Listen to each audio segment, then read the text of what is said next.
So, okay, we got these functions. Talk a little bit about the domain. You know this can't be zero. So we say the domain is the interval from negative infinity to 0, not including 0 because of the open parenthesis, union with the interval from 0 to infinity. Now, if you don't understand that notation, read your book, okay? Or go see a tutor, right? They'll straighten you out quickly. It's very easy notation. And, you know, your prerequisite course has almost certainly told you this, but you might be rusty. That one's easy, okay? Not all this is easy, and as I say, y'all are doing quite well with most of it, with the exception of drawing these graphs quickly, okay? Okay, for the y equals square root of x, which is on your homework, how do you graph y equals square root of x? You make a table for y equals x squared, and you reverse the columns. That's how you do it. You don't put a bunch of numbers that you don't know the square roots of and go to a calculator approximation and graph them. Okay? You use your basic values and y equals x squared, write down that table, reverse the columns, and then throw out the ones that make the thing not a function, because your graph is going to look like this. Well, we did that last time. Review it if you need to. Okay, so that's how you do the graph of y equals square root of x. 2 to the x is real easy. We don't use 1/2 because there's an infinite series and a polynomial with infinite numbers of powers of x that you would have to evaluate to get the value of 2 to the x. And you'd never be done, so you never get the value. You only get increasingly good approximations, and that's all your calculator knows how to do. Okay? It's not exact. You don't know how to calculate it because you don't know that polynomial. Okay? Pretty simple pattern, but you don't know it, and there's no reason you should. Okay? Just accept that you can't do 2 to the 1/2 power. Okay? Square root of 2. You don't know how to calculate it, so we don't use it. But we still get a good graph because the graph's very smooth, and just using -2, -1, 0, 1, and 2, we get everything we need. Okay? We can do that. So x can be any real number because any real number can go into that polynomial. It's basically what it is, but you don't have to know about that. Just accept that can be any real number. Okay. Now, here's a graph of y equals x squared, which you should be able to draw fairly accurately. You label the points.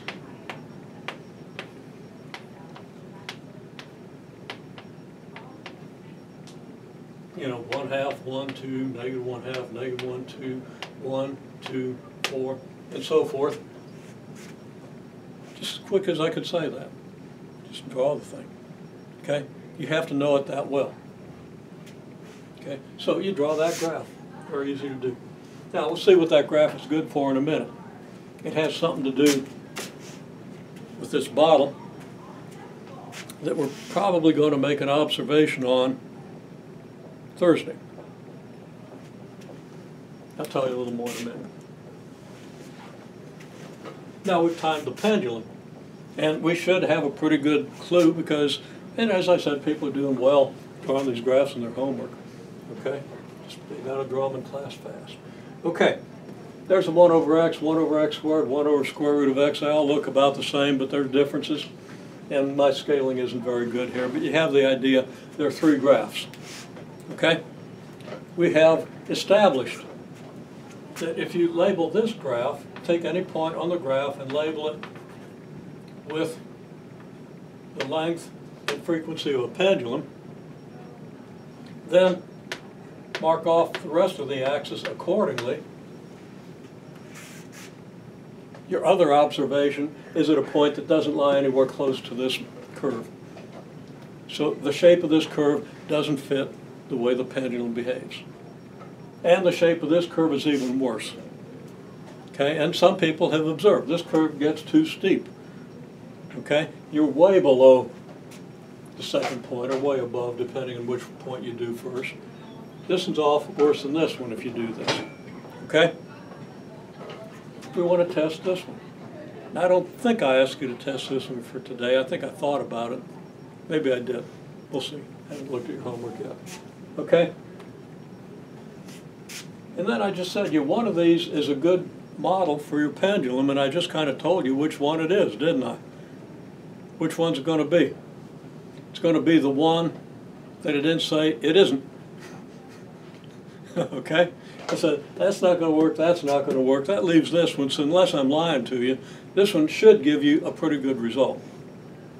So if you put your frequency in period, the number swings up here, you counted the minute, and, the length down here, okay?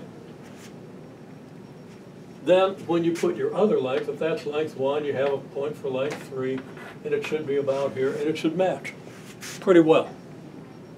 Or if you put that point on the graph, maybe it'll be here, but it's not going to be off by this much, and it's not going to be off by this much. Okay? Does that halfway make sense?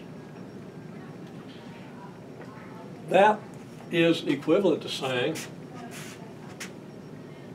that y equals a times 1 over x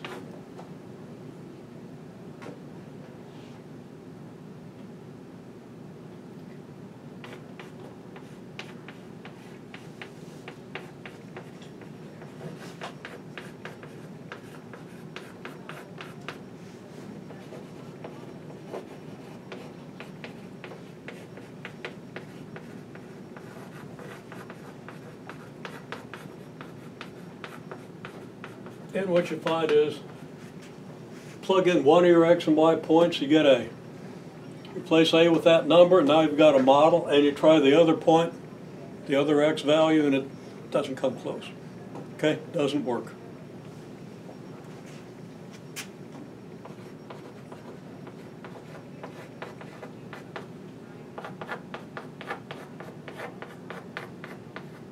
Same thing happens for y equals a times 1 over x squared, but worse.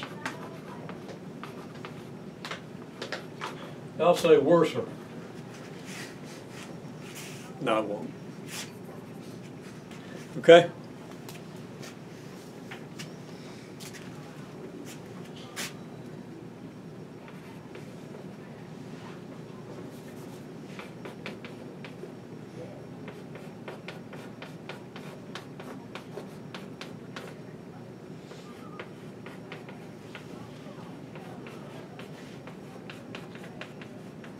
It gets much better for y equals a times 1 over square root of x. Okay? Matter of fact, that's the model that physics tells us has to work.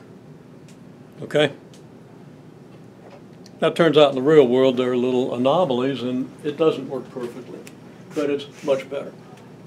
And of the three, that model is pretty good. And you got to prove that. Okay? And as I say, people are pretty good at plug your x in, plug your y in, solve for a.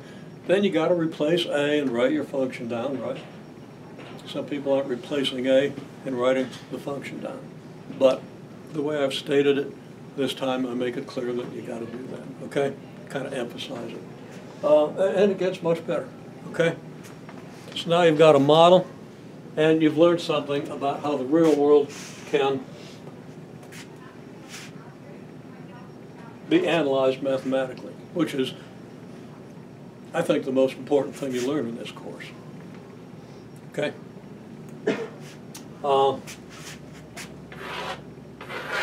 And you learn things about this kind of process. And in the process, you use some algebra.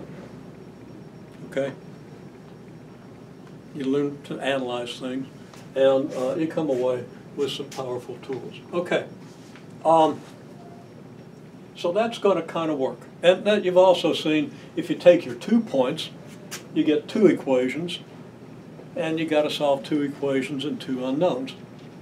And I've asked you to do a little bit with that. One where it's real easy to solve for A, and then you solve for your other unknown. We'll be developing that idea. Okay. What kind of a function is this? Is it one of your basic functions?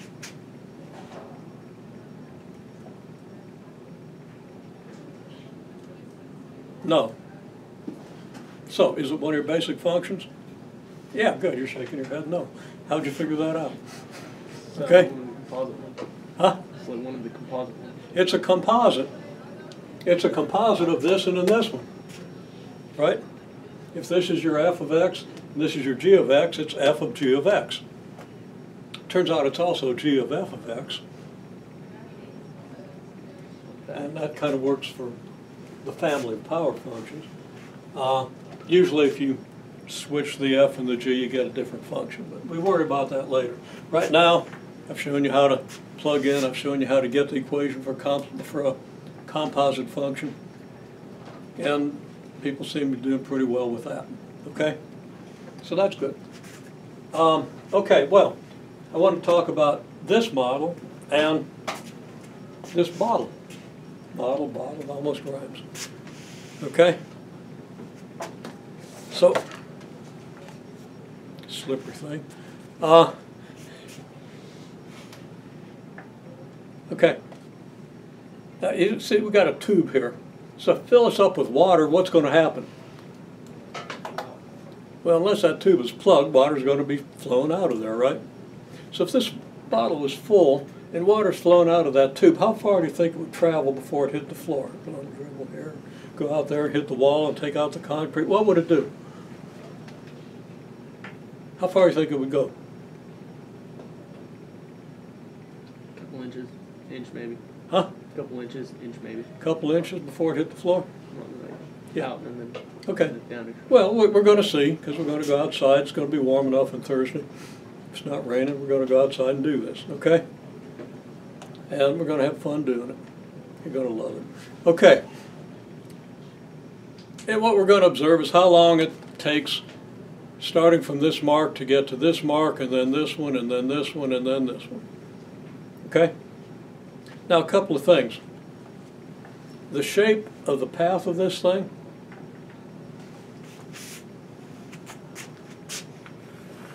is like this, right?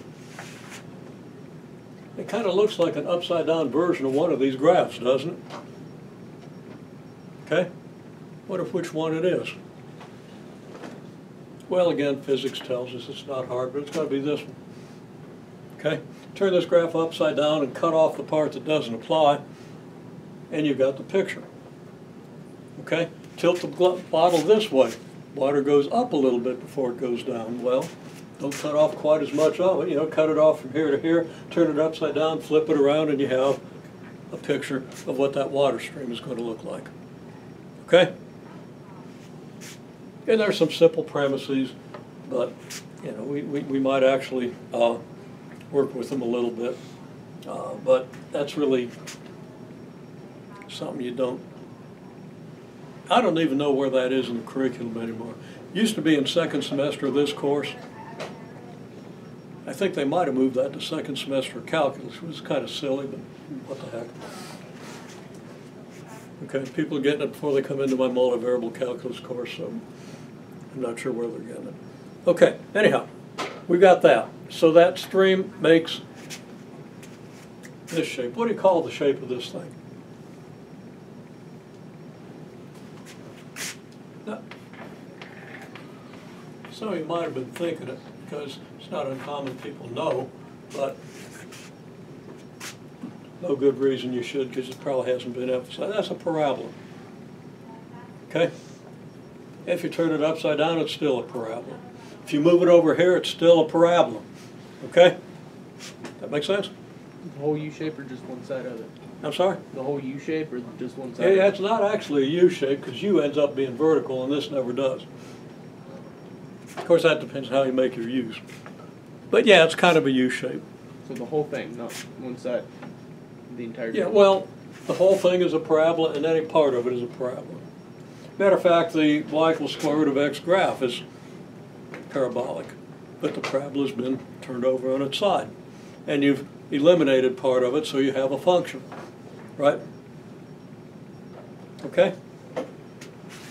So anyhow, this is a parabola, but the other thing is,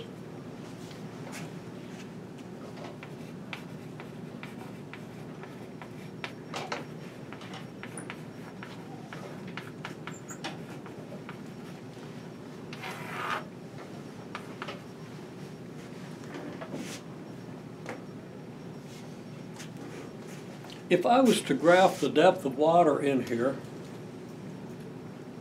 as a function of clock time, so let's say the depth goes from, what is that, 12 centimeters down to 0, and it takes 100 seconds. Can you sketch me a graph that would look like that? What do you think the graph would look like? Be a straight line? Would it have some curvature? Would it be concave up, concave down? What do you think?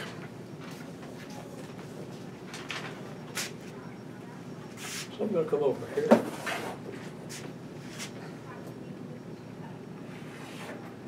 While you're thinking about that.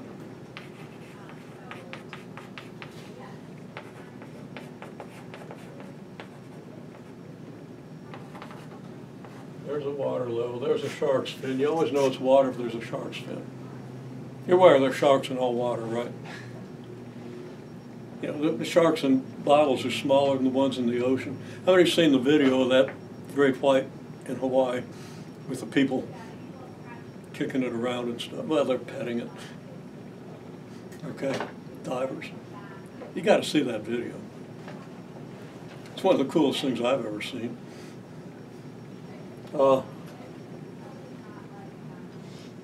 Yes, it's a great white shark, and there's a dead sperm whale, about twice the length of this room, laying on its back dead.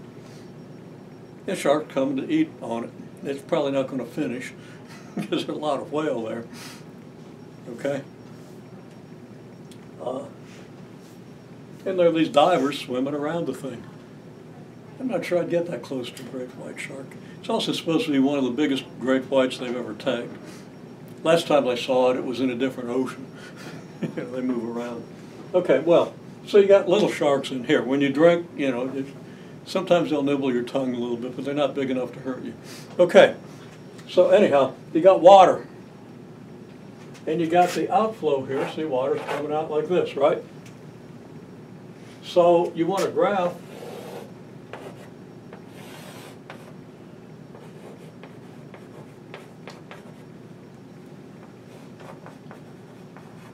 depth versus time. What's a graph look like? So just slop down anything, just the general basic shape you think the graph probably has. And then when you slop that down, think about what that graph is telling you and think about whether that's a reasonable interpretation.